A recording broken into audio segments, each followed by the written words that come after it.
আসসালামু আলাইকুম, welcome to my channel. আজকে আবারও হাজির হলাম আপনাদের মাঝে নতুন একটি রেসিপি নিয়ে। তো এতক্ষণে হয়তো ক্যাপশন দেখে বুঝেই গিয়েছেন যে আমি আজকে রান্নাটা কী মাছ দিয়ে তৈরি করব। আজকে আমি সুরমা মাছ দিয়ে এবং বেগুন দিয়ে একটি রেসিপি আপনাদের সাথে শেয়ার করব। রেসিপিটা আপনাদের কাছে ভালো লাগলে আপনারা বাসাতে তৈরি করে দেখবেন যে রেসিপিটা কেমন লেগেছে। আমাদের কাছে তো খুব ভালোই লেগেছে। তো আপনারা পরবর্তী ভিডিওতে আমাকে কমেন্ট করে জানাবেন যে রেসিপিটা কেমন হয়েছিল। তো আর বেশি কথা নয়, চলুন শুরু করি আজকে রান্নাটা। ফার্স্টেই দেখতে পাচ্ছেন যে মাছগুলোকে আমি ভালোভাবে সুন্দরভাবে ধুয়ে রেখেছি একটি পাত্রে। এখন আমি মাছগুলোকে একটু হলুদ গুঁড়ো, মরিচ গুঁড়ো এবং সামান্য পরিমাণের কিছুটা লবণ আর একটু তেল দিয়ে ভালোভাবে মাছগুলোকে আমি মেখে নেব। আর এই মাছটা আমার কাছে কেন জানি না ভাজার পর কেমন জানি ইলিশ মাছের মতন ফিল হয়, মানে আমার কাছে লাগে। আপনাদের কাছে কি কেমন লাগে জানি না। বাট এই যে দেখতে পাচ্ছেন যে মাছগুলোকে আমি ভালোভাবে মেখে নিচ্ছি। এরপর আমি মাছগুলোকে হালকা করে ভেজে নেব। এই তো মাছগুলো আমার মাখা শেষ।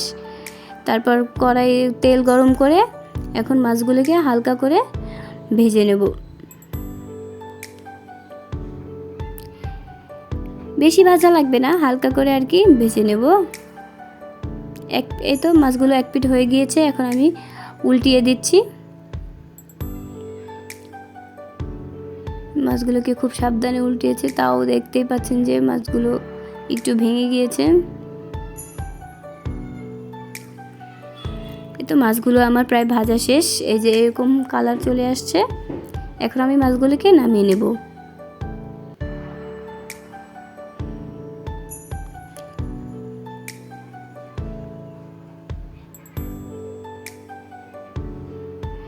এখন আমি সেই তেলেই আমি বেগুনটা হালকা করে ভেজে নেব। বেগুনটা ভাজার জন্য আমি সামান্য পরিমাণ মরিচ গুঁড়ো এবং হলুদ এবং লবণ দিয়ে হালকা করে বেগুনটা আমি ভেজে নেব।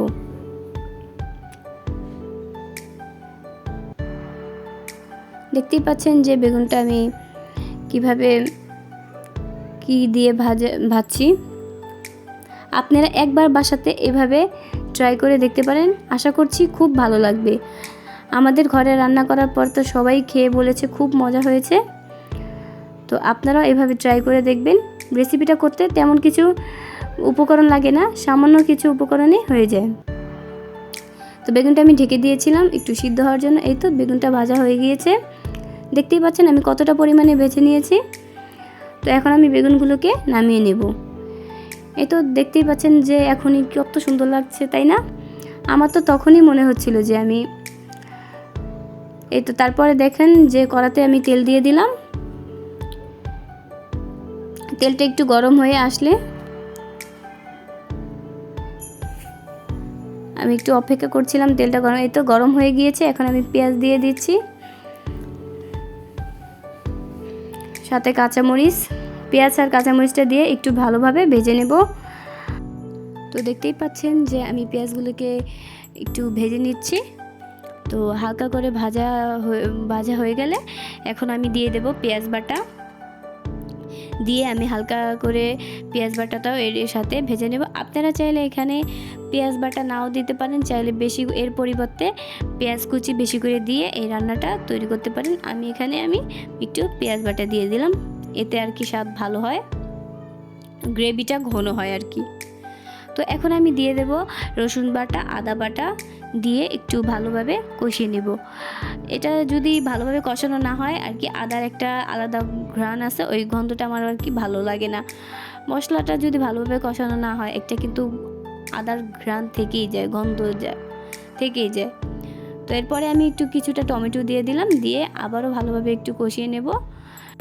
তো টমেটোটা সিদ্ধ হয়ে আসার পর এরপরে আমি দিয়ে দেব হচ্ছে হলুদ গুঁড়ো 1 চা চামচের মতন এবং মরিচ গুঁড়ো 1.5 চা চামচের মতন দিয়ে দেব।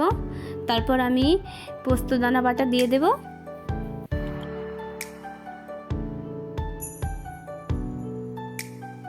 তো দেখতেই পাচ্ছেন যে আমি মশলাগুলোকে দিয়ে ভালোভাবে নেড়ে নেব। আপনারা এইভাবে একবার বাসাতে তৈরি করে দেখবেন, খুব ভালো লাগে খেতে। এই যে মশলার পানিগুলোকে আমি ধুয়ে এখানে দিয়ে দিলাম যাতে তলে আর লেগে না যায়। তো আমি মশলাগুলোকে ভালোভাবে কষিয়ে এক পর্যায়ে মনে হলো যে আমি লবণ দিতে ভুলে গিয়েছিলাম, তো লবণটা পরে অ্যাড করে দিলাম। তারপর মশলাগুলোকে আমি ভালোভাবে কষিয়ে নিয়েছি। এরপর আমি একটু পানি দিয়ে দিলাম, পরিমাণ মতো পানি দিয়ে ঢেকে দেব। মশলাগুলোকে ভালোভাবে বলক আসা না পর্যন্ত, তো মশলাগুলোকে ভালোভাবে বলক তোলার জন্য এখন আমি ঢেকে দেব। তো 5 থেকে 6 মিনিটের জন্য ঢেকে দিয়েছিলাম। তো এখন দেখতে পাচ্ছেন যে তরকারিটাকে ভালোভাবে বলক চলে এসেছে। এখন আমি এখানে ভাজা মাছ এবং বেগুনগুলোকে দিয়ে দেব। তো এখানে কাজটা আর কি সাবধানে করতে হতো। আমি আর কি দিয়ে দেওয়ার সময় আর কি কিছুটা বেগুন ভেঙে গিয়েছিল আর একটা মাছ, তো এটা কোনো ব্যাপার না। তো আমি তারপরে সাবধানে নাড়া দিয়ে দিচ্ছিলাম। তো এখন তরকারিটাকে ভালোভাবে ফোটার জন্য, মাছগুলোর ভিতরে তরকারিটা যাওয়ার জন্য আমি কিছুটা সময়ের জন্য জাল করে নেব, ঢাকনা দিয়ে ঢেকে দেব। তো দেখতে পাচ্ছেন যে তরকারিটা কি সুন্দর বলক এসে গিয়েছে। একটু পরে আর কিছুক্ষণ ফুটিয়ে আমি একটু পরে নামিয়ে নেব। আমি মাঝখান দিয়ে কিছুটা নেড়ে দিচ্ছিলাম যাতে তলানিতে লেগে না যায়। তো এখন আমি কিছু সময়ের জন্য ঢেকে দেব। তো তরকারিটা প্রায় আমার হয়েই গিয়েছে। তো দেখুন তরকারির কালারটা এখনই খুব সুন্দর লাগছে, তাই না? খেতেও তেমন ঠিকই মজা হয়েছিল। তো এখন আমি তরকারিটা নামিয়ে নেব, গ্যাস অফ করে দেব। তো দেখতেই পাচ্ছেন যে তরকারি কালারটা কতটা সুন্দর এসেছে। আপনারা চাইলে এভাবে বাসাতে তৈরি করে খেতে পারেন।